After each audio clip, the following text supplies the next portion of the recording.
Bonjour à toutes et à tous. Je vous ai choisi pour cette vidéo un exercice qui porte sur la fonction logarithme népérien et les suites. Comme d'habitude, je vous rappelle que pour progresser, il est préférable de faire une pause à la vidéo, de bien réfléchir avant de poursuivre le visionnage. Première question. Démontrer par deux méthodes cet encadrement. Lorsque je regarde cette écriture, elle est sous la forme f de b moins f de a.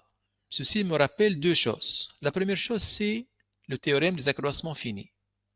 Parce qu'il dit f de b moins f de a, c'est b moins a f' de c. Donc la première méthode utilisera le théorème des accroissements finis. Mais cette écriture me rappelle aussi la chose suivante. ln de x évalué entre n et n plus 1, c'est égal à ln de n plus 1 moins ln de n. Donc ceci, c'est égal à une intégrale. Il y a une intégrale d'une fonction qui donne ça. Donc, c'est quoi cette fonction dont une primitive est ln de x? C'est la fonction 1 sur x. C'est pour ça, donc, c'est la méthode 2. On va commencer par encadrer le x, puis le 1 sur x. Donc, une autre fois, veuillez faire une pause à la vidéo avant de poursuivre. Théorème des accroissements finis. Il a des conditions qui doivent être remplies. La fonction que vous allez utiliser doit être continue sur l'intervalle fermé AB, dérivable sur l'ouvert AB. Ici, ma fonction ln, est-ce qu'elle est continue sur l'intervalle fermé n plus 1 et dérivable sur l'ouvert? Remarquons tout d'abord que le n appartient à n étoile. Donc, les intervalles n plus 1 sont les intervalles 1, 2, 2, 3, 3, 4. Et sur ces intervalles, on n'a aucun problème. ln est continue sur le fermé, dérivable sur l'ouvert. Puisque la fonction ln est dérivable sur 0 plus l'infini, tous ces intervalles-là, lorsque n appartient à n étoile, sont inclus dans cet intervalle-là. Donc, ln est continue sur n plus 1, dérivable sur l'ouvert. Donc, il existe un réel c appartenant à l'ouvert. Vérifions quoi? f de b moins f de a. Donc, ln de n plus 1 moins ln de n égale b moins a, donc n plus 1 moins n, fois f' de c, ln' de c. Ceci est égal à 1, et ceci c'est 1 sur c. Alors, encadrons le 1 sur c. Le c, il est encadré par n et n plus 1. Alors, je passe à l'inverse. Donc, lorsqu'on passe à l'inverse, il faut que les membres de l'inégalité ou bien de la double inégalité soient de même signe et non nuls. Donc, ou bien ils sont strictement positifs, ou bien ils sont strictement négatifs. Dans ce cas-là, ils sont strictement positifs. Et dans les deux cas, le sens des inégalités change. On a C inférieur strictement à n plus 1, donc 1 sur C sera supérieur strictement à 1 sur n plus 1. 1 sur C supérieur strictement à 1 sur n plus 1. C supérieur strictement à n, 1 sur C inférieur strictement à 1 sur n. 1 sur C inférieur à 1 sur n. Alors ce 1 sur C n'est autre que ceci, donc je remplace. Il veut des inégalités larges et non pas strictes. Oui, on peut passer d'une inégalité stricte à une inégalité large, mais la réciproque est fausse. Si vous avez une inégalité large, tu ne peux pas la changer par une inégalité stricte. La deuxième méthode, donc si x appartient à cet intervalle-là, le 1 sur x, il est comment? X ici inférieur ou égal à n plus 1, 1 sur x sera supérieur ou égal à 1 sur n plus 1. Alors j'applique l'intégrale. L'ordre ne change pas si les bornes de l'intégrale sont dans l'ordre croissant. n plus 1, ils sont dans l'ordre croissant. Ceci s'appelle la croissance de l'intégrale. Alors comment on calcule cette intégrale-là? Ceci ne contient pas de x, elle est constante. Elle peut sortir à l'extérieur la linéarité de l'intégrale, si vous voulez. L'intégrale de alpha fois f, c'est alpha l'intégrale de f. Ceci sort, qu'est-ce qui reste lorsqu'elle sort? Il reste le 1. Donc une primitive de 1, c'est x. Donc ça me donne 1 sur n plus 1, x évalué entre n et n plus 1. Une primitive de 1 sur x, c'est ln de x évalué entre n et n plus 1.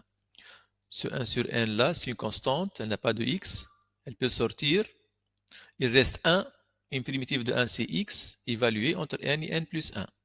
Ceci, ça vaut combien? Je remplace le x par n plus 1. Puis j'écris moins et je remplace le x par n. n plus 1 moins n, ça fait 1. Ceci, ça vaut 1 sur n plus 1. ln de x, je remplace le x par n plus 1. ln de n plus 1 moins, et je remplace le x par n. inférieur ou égal à 1 sur n. On est arrivé au résultat requis. Deuxième question. On nous donne une suite Sn de termes généraux. Cette somme. Montrez que. Il me demande de justifier un encadrement. Mais je viens de démontrer un encadrement, moi. Je vais l'utiliser. Alors, pour n appartient à une étoile, je vais réécrire cet encadrement-là à partir de 1 jusqu'à arriver à cet entier-là, n. Donc, si je remplace le n par 1, ça devient 1 sur 2, ln de 2, moins ln de 1, et ici 1 sur 1.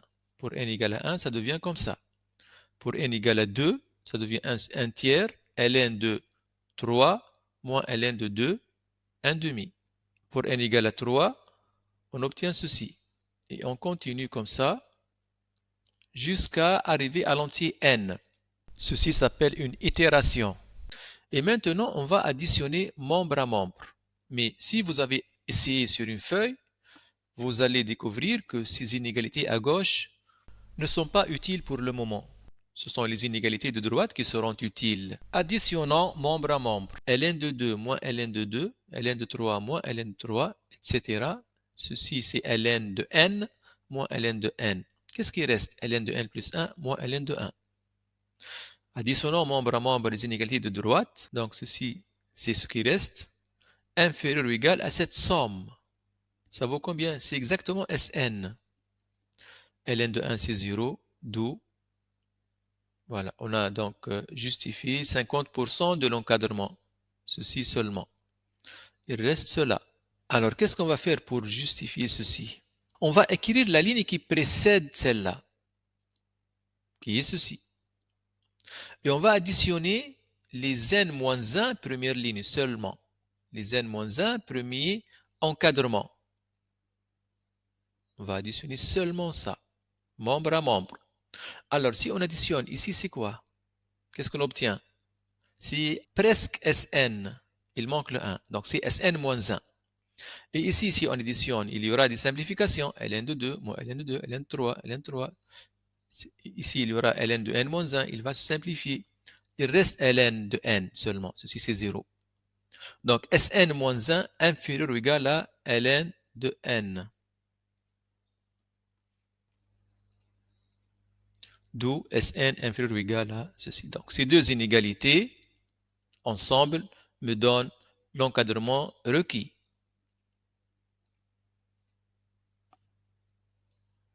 Question suivante. Déterminer les limites de Sn lorsque n tend vers plus l'infini. Il me suffit de regarder cette inégalité-là. Sn est supérieur ou égal à un, et la limite de un en plus l'infini, c'est plus l'infini. Donc, d'après un théorème du cours, un théorème admis, la limite de Sn, c'est plus l'infini. Sn est plus grande que ce terme-là. La limite de ce terme-là, c'est plus l'infini. Automatiquement, la limite de Sn, c'est plus l'infini. Merci pour votre attention et à bientôt.